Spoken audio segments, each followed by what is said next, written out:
Welcome to Burlap Teachers. Enjoy the video. You begin by powering down and opening the chassis. This protects circuits and lets you inspect. Once unplugged, check the adapter output with a multimeter because a bad supply mimics other faults.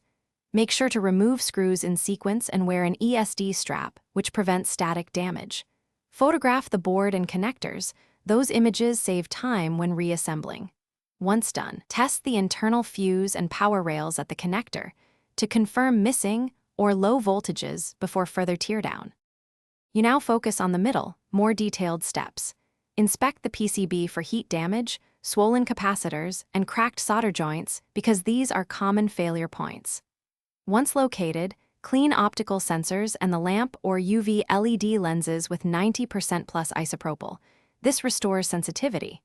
Make sure to measure sensor voltages and LED driver outputs with the multimeter.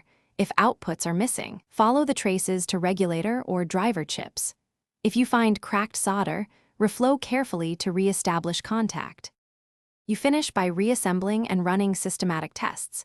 Reconnect power and watch initial LED and self-test indicators because they reveal lingering faults. Once stable, enter calibration mode and use a known authentic banknote or calibration card to adjust sensor thresholds. This ensures criteria match real-world notes. Make sure to run several note feeds and check detection consistency. Troubleshooting tip: if results are still wrong, try swapping the suspect LED or sensor module first. This often isolates the fault faster than full. Thanks for watching. Consider subscribing if this video helped you.